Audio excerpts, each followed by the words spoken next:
After all the speculation and anticipation, Paper Mario The Origami King has finally realized as a big fan of the early days of the Paper Mario series. I have been eagerly waiting to get my hands on this game. I have had high hopes that this entry might finally be the return to form for Paper Mario that I and many others have been looking for. If you have been following my channel for the last couple of months, you may be aware of my initial impressions of this game. I posted a couple videos talking about my disappointment and concern at what I thought. In the Origami King's trailers, I also posted a video talking about what it is I look for in the Paper Mario game, so people would have a better understanding for where I am coming from. In all three videos, I explicitly stated that I would reserve my final judgment of the Origami King until I have actually had a chance to play it. Now that I have completed the game, I can finally give a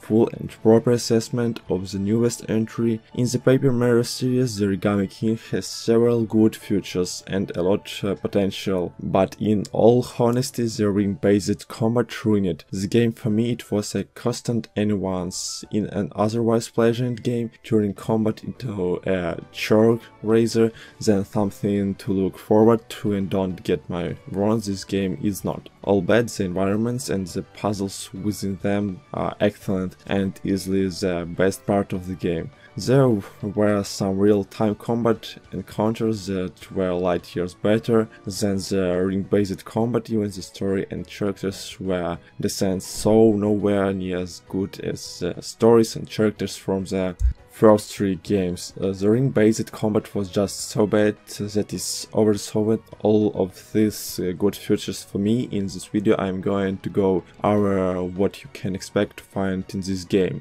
and explain why I feel the way that I do. I have broken up this review into three sections and talking exclusively about Combat 1, talking about the stories and characters, and 1 talking about the environments and puzzles. Let's dive in. There is actually 3 different types of combat in the Origami King. The standard ring-based combat you fight most of the time, boss battles which are a different take on the ring mechanic, and real-time combat. In standard combat, Mario stands in the middle of a circle with enemies scattered across a series of shifting tiles surrounding him. It is a turn-based system where you start off by moving the titles to line up enemies in a specific formation, then attacking with either you jump your hammer or an item. Tiles can either be rotated in a circle or slide vertically. You want to either line up for enemies in a row so you can jump on them, or line them up in a 2x2 formation so you can use your hammer. Each fight is basically a puzzle with a specific formation.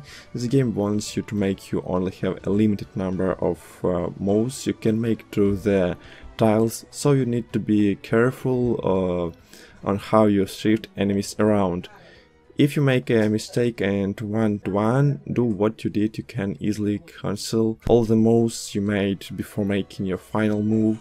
In addition to limited moves, you also have a limited amount of time to make those moves, adding a little bit of pressure. However, if you want more time, you can spend coins to extend how long you have. Liming up enemies correctly will reward you with a damage boost on your next attack.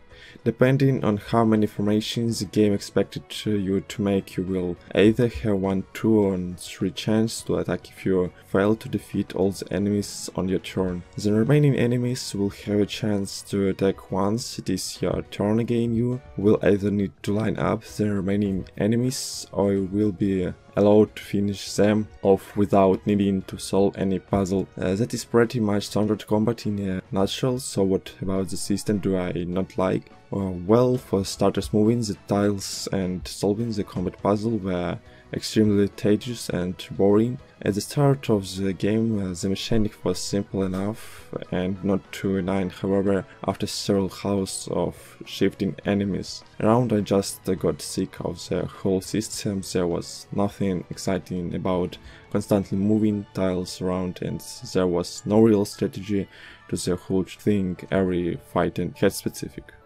formation you were expected to make, so there was no room for creativity or strategy.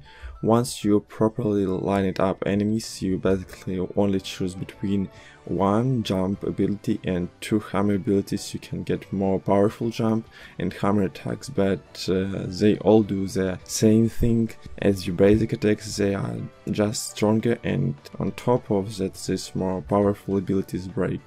After a certain amount of use, which means you need to constantly keep buying new ones, which leads to another problem with coins and leveling. There is no leveling system in the Origami King. When you win a fight, the only thing you earn are coins. These coins are used to purchase abilities, items and accessories, which I will get in a minute. Since abilities break, you need to use the coins you have earned to buy replacement, but if you don't engage in combat, your abilities don't break, so you don't need coins from battle to buy new ones, which means there is no point to combat except what it is required by the game. If you like the ring-based combat, create hell at it, but if you don't like it like me, you end up spending to the whole game trying to avoid combat as much as possible, while battles are the best source of coins. There are plenty of other ways to earn coins in the world, and again, coins are mainly used to buy stuff for combat. If you avoid combat, you don't need as many coins.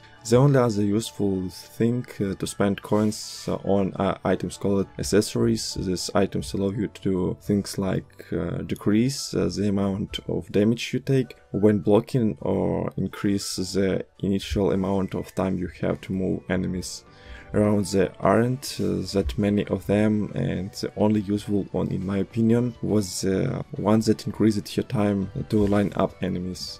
Since coins are thrown to your left and right, it is easy to afford whatever accessory you want and to buy as many abilities as you want.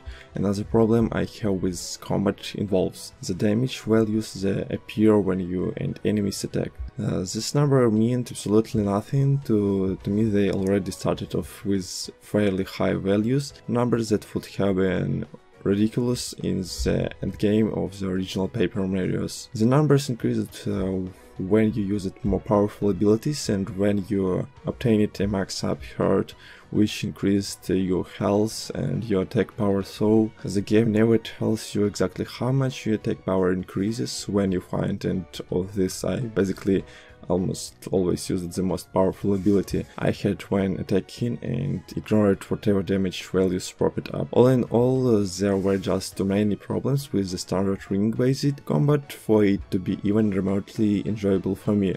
Boss battles in real-time combat, however, were another story. Boss battles also made use of the moving rings, but with an added twist. These fights saw Mario and on the outside of the rings and the bosses in the center instead of scattering enemies across the tiles. The game places arrows and other objects used to fight the boss. The goal in these fights is to use the arrows to guide Mario to specific tiles. Then he can use to attack some spaces have basic attack circles that will allow Mario to attack like normal, while other spaces have magic circles that allow Mario to make use of special abilities that you acquire. So the game, what makes these fights way more interesting than normal fights is the freedom you are given and the equiness of each boss fight, while the amount of infinite number of paths you can take to attack the multiplayer ways to get where you need to go. You have more freedom to be creative with creating your preferred path, which by itself makes boss fights significantly better than normal fights. Each boss also